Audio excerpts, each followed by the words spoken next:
Και περνάμε στην τελευταία του Sergey Shumylo, ο οποίος είναι διευθυντής του Διεθνούς Ινστιτούτου της Αθωνικής Αντιπροσωπείας και ο κύριος εκδότης της Αθωνικής, του περιοδικού της Αθωνικής Κληρονομιάς.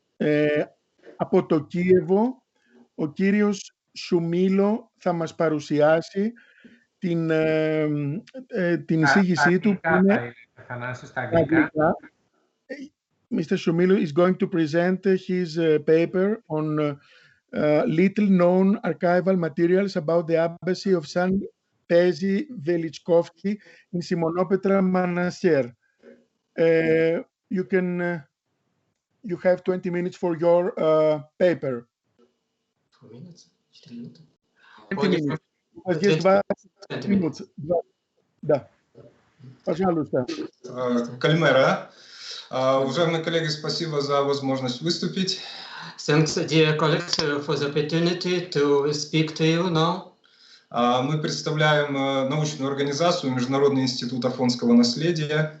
We are representatives of the International Institute of Athonite Heritage, а также Центр истории Афона при Институте истории Национальной академии наук Украины. As well as Scientific Center of ISS Studies on behalf of the Institute of History of National Academy of Science of Ukraine. Так совпало, что сегодня по юлианскому календарю празднуется память Паисия Величковского. According to Julian calendar, today we commemorate the memory of Saint Venerable Paisius Velichkovsky. И тема доклада посвящена тоже Паисию Величковскому.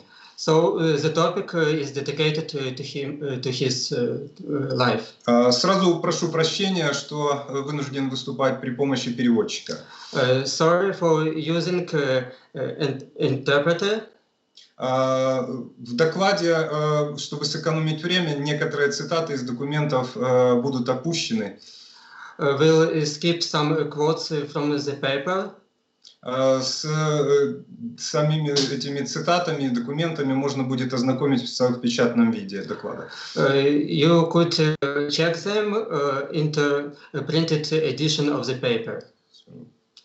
So, although Saint Venerable Paisius spent little time at Simonopetra, his abbacy there is of vital importance not only in his biography, but also for the history of Athonite monasticism.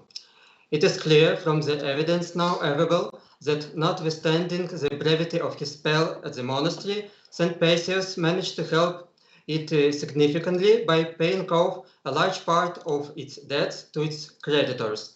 Some of the house's material and financial problems were thus solved. The outstanding debts incurred by his predecessors at the monastery, however, prevented the saint from restoring it completely.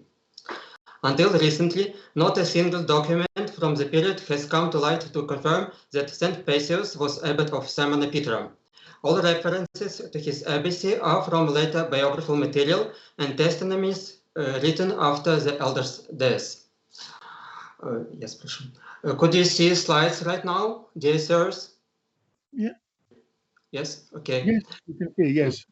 The International Institute of the Athonite Legacy sensationally unearthed the originals of the saint's letters written in 1763, as well as of deeds dated 1762 by Patriarch Nikos V, Krokolos, and by the Council of the Holy Mountain with the signatures of the 20 monasteries. Простите, пожалуйста, мы смотрим только второй слайд.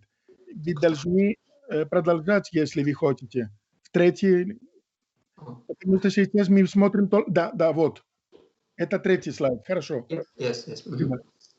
The deeds state that the Holy and Spiritual Council of all the Holy Mountain hereby hands over to spiritual father Paisius, the Ukrainian, and his Ukrainian brotherhood, comprising also those coming from their lands in the Zaporozhye Sich, the monastery of Simonopetra, in perpetuity. preserved and published in 2016 are kept with those relating to the arrival in Kyiv from Athos in 1762 of St Paisy's disciples, Aghioreit Parfeni, Karamzin, and monk Gavril Petka, who came to Ukraine and Zaporozhye siege to gather arms for the restoration of Simonopetra. The deeds refer to the monastery as the New Bethlehem and describe in detail the time the elder and his Ukrainian brotherhood spent in this famous Athonite monastery, and the reasons why they subsequently had to abandon it. As researchers know so little about these documents, let us examine them in detail. The Saint's letter to Arseny Mogilyansky, Metropolitan of Kyiv, dated the 20th of April 1763, states that Simonopetra was given to him on the decision of the Athonite Council. The elder writes, "The Council of the Holy Mountain, having seen the great lack of space in our small skit on account of the growth of our brotherhood and the great endangerment to health due to the heavy air in the said skit, decided to hand over the empty monastery named Simonopetra that we might the better secure our Cenobitic way of life." That Simonopetra was handed over is confirmed by the deeds both of the Council of the Athonite Monasteries and of Patriarch Kalinikos. Thus, in the Sacred and Spiritual Council of the entire Holy Mountains deed of the 3rd of April 1762, addressed to our beloved sons of this Eastern Orthodox Greco-Russian Church and to all Christian people, whatever be their spiritual or secular rank, living in the all-glorious autocratic Russian Empire and in Ukraine, states that the imperial house of Simonopetra, the quotation, finding itself in exceedingly great debt, even as much as 10,000 rubles, has descended into extreme decrepitude for its brethren, unable to resist the grievous onslaught of creditors, have scattered abroad wherever possible, having pawned to the creditors all their church, chattels, and vessels. The deeds continue. Our General Secret and Spiritual Council of the entire Holy Mountain has decided that we are duty-bound in the interests of all the holy houses, and especially for the sake of the aforementioned deserted house, to call upon the most worthy of our monks, Spiritual Father Paisios, the Ukrainian, who is well versed in the Cenobitic life and in obedience to whom more than 30 disciples live cenobitically in the Pantocrator skit of the Holy Prophet Elijah. By our universal and unanimous decision and decree, we have handed over the aforementioned empty imperial monastery that it may serve as a most secure cenobitic dwelling place for them and for those Russian zealously seeking the monastic life arriving from the Russian lands of the Zaporozhye siege. May it serve to them as a peaceful and calm haven in perpetuity. This document was signed and sealed by all the representatives of the monasteries of the Holy Athonite Mountain. It includes, as testament to the veracity of our charter granted to them, we append the seals of all the monasteries of the Sacred Holy Mountain. This true deed is signed and sealed by the 19 Athonite lavras and monasteries. The contents of the charter are confirmed by an accompanying letter from former Constantinople Patriarch Kyrillos V, Karakolos to Arseny Mogilyansky, Metropolitan of Kyiv, dated the 26th of March 1762. Describing the parlous state of Simonopetra and of Elder Paisios' newly installed Ukrainian Brotherhood, Patriarch Kirill asks Metropolitan Arseny to help supply material aid to the monastery. The letter continues, "We therefore send with our blessing from the community Aghioreit Parfeni and other monks to Ukraine and to the siege to gather alms among the Christ-loving peoples there. In none of the documents we have unearthed is there a single mention of the participation of the former Constantinople Patriarch Seraphim II, Anin, in St Paisy move to Simonopetra. Father Sergey Shumylo's assertion is thus groundless. Another deed from the Council of the Athonite Monasteries speaks of the alms gathering mission to Ukraine and the Porozhye siege to pay off Simonopetra's debts and restore it. Skipping passage, the deed explains the reasons why St Paisy's Ukrainian Brotherhood was constantly growing and could therefore no longer stay in the prophet Elijah's skit, which had been founded by them earlier. The saint himself writes about the hardships and unbearable conditions in the skit. Metropolitan Arseny responded positively to the council and patriarch missives. He issued a deed dated 17th of July 1762 to our lay and ecclesiastical sons of the Eastern Orthodox Christian Greco-Russian Church of Kyiv. In support of entrusting Simonopetra Monastery to the Ukrainian monks, he gave his blessing to St Paisy's emissaries to gather alms in the dioceses and parishes of the Kievan Metropolitanate for the monastery's restoration and refurbishment. The success of the mission in Ukraine can be judged by St Paisy's letter to the Metropolitan dated the 20th of April 1763. He thanks the Metropolitan for his help and cooperation. Elsewhere in the letter, however, St Paisy says that having lived with his brotherhood for a while in Simonopetra, he was forced to abandon the monastery and return to the prophet Elijah's skit. This missive was written from the skit. It is the only hitherto existent document written by the saint in the skit. He writes that poverty and suffering at the hands of pagans prevented them from maintaining the monastery. Because of the many debts to the pagans, he and his brotherhood had to deal with the pagans in court. St. Paisy adds that a special council of the Athonite monasteries was called to consider the hardship he and his brotherhood were undergoing, in order that what they had begun should not go to waste. It gave them its blessing to found a new monastery in the Danubian principalities under the protection of the Orthodox Moldavian gospodars, that is, rulers. Having received the council's blessing, St. Paisy also asked the advice of former Patriarch Kyrillos V, who was living in retirement in St. Anne's skit. The letter also gave his blessing for the move to the Danubian principalities. This point is mentioned in the Patriarch's letter to Metropolitan Arseny, dated the 4th of April 1763. 3 reasons are given for what had happened. Firstly, the quotation: the infidels pressed them on all sides to pay off the debts incurred by the monastery. Secondly, the inhabitants of the monastery used to go out into nearby villages and live with lay people, including women. Thirdly, the new arrivals understood that should they undertake the possess the monastery, they would naturally be obliged to break the monastic Sinopetic rule, requiring them to live in close quarters.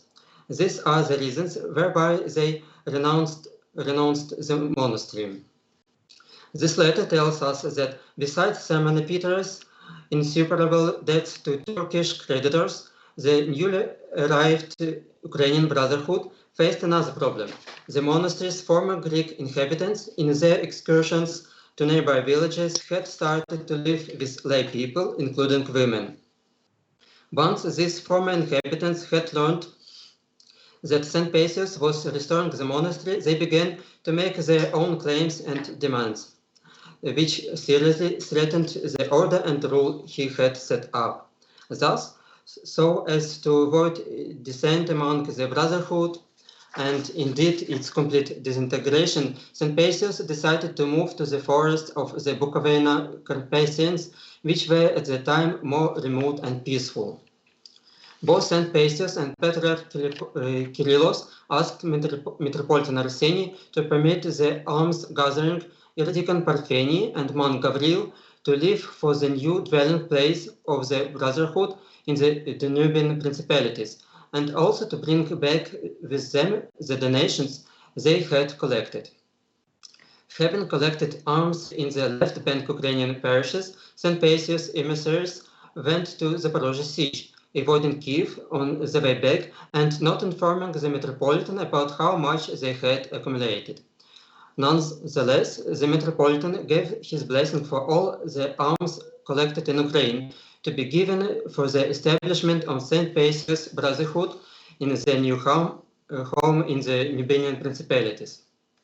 Other documents of a later date tell us that the arms gathered for the restoration of Simonopetra were delivered to St. Paisy's new monastery in Dragomirna.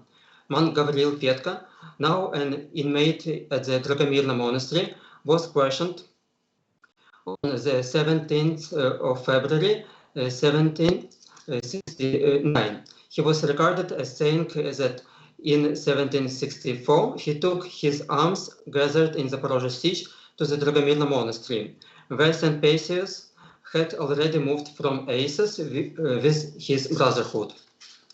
The saint wrote a letter in June 1768 from Dragomirna about what happened to the arms gathered at that time. It was addressed to Pyotr Kolnyshevsky, the Zaporozhye siege military commander. In 2015, we published the saint's correspondence with the commander in a separate volume. So the recently discovered documents are a valuable contribution to the vita of St. Paisy, especially his letter written in 1763, not from Moldavia, but the prophet Elijah's kid on Athos. This letter and the other documents relating to him throw an entirely new light on his life on Athos, his close links with his Kievan Metropolitanate and the Zaporozhye siege, and on his Simonopetra abbacy. As we have said, everything we used to know about the saint's time in Simonopetra had hitherto been based exclusively on the writings of Father Mitrophant and others. Their veracity had been impossible to prove owing to the lack of corroborating sources.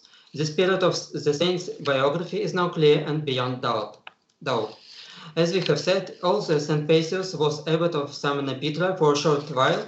He was able to help it significantly by paying off a large part of its debt to its creditors. Thanks to this, the monastery's material and financial problems were partially resolved, thus paving the way to its eventual revival. The evidence about the period mentioned above, arms gathering mission by St. Paisy's disciples in Ukraine and the Zaporozhye siege helps us to understand better both the saint's Simonopetra abbacy and his attempt to establish his scientific center as elsewhere on Athos. Thanks for your attention.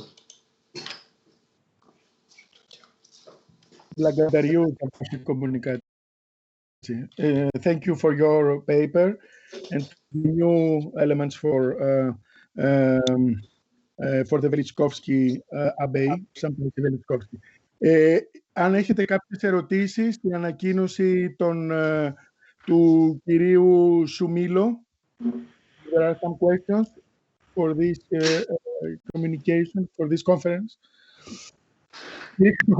Συγγνώμη. Thank you very much, Professor Shumylo, for your communication. You added, you put a lot of information about Paisy Velichkovsky's stay in Simonopetra. We knew only a few things. Again, thanks also to your previous publications for his presence in Simonopetra. I remember this publication where you publish the note from the codex of the Simonopetra Monastery for his arrival there, his presence there, and his departure also from the monastery.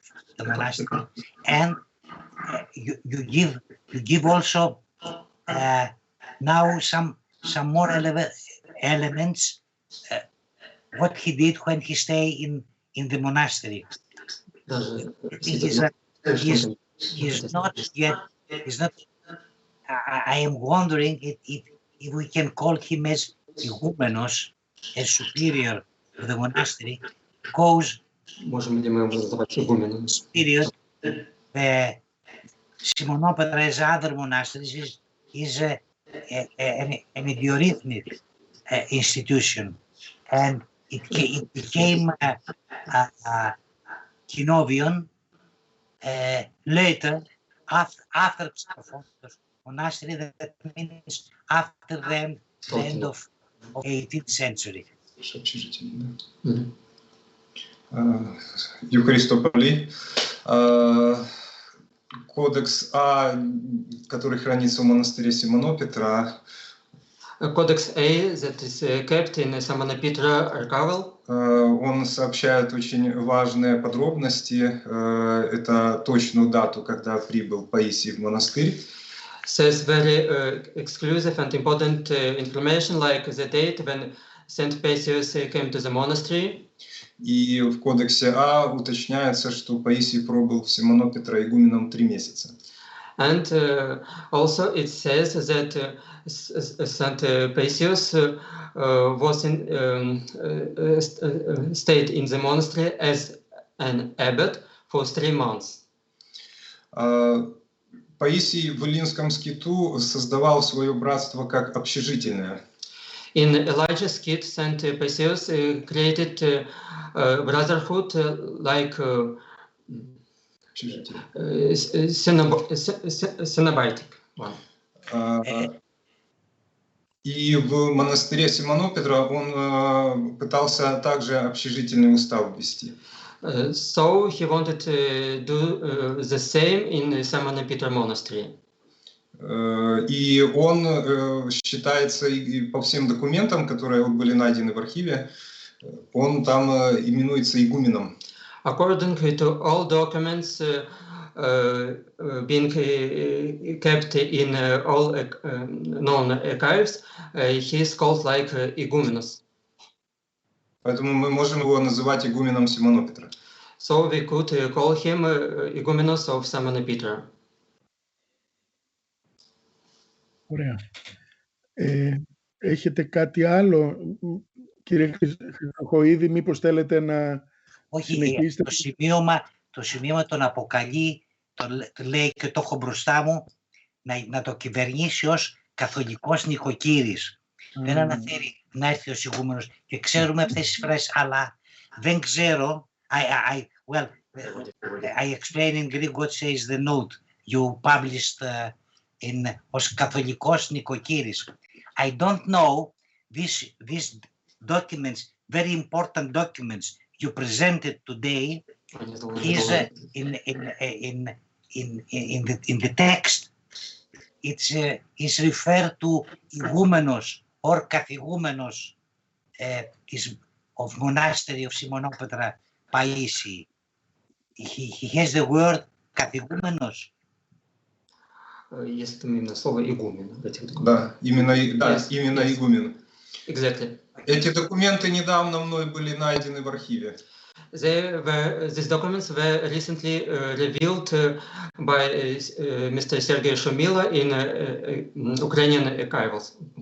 Да, они хранятся в Центральном историческом архиве города Киева. They are stored in the Central Historical Archive of Ukraine in Kyiv.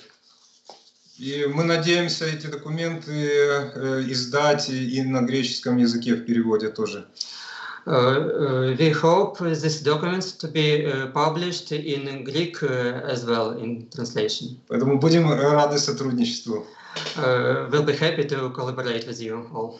So you are welcome, and we wait for this. Ωραία. Ευχαριστούμε πολύ.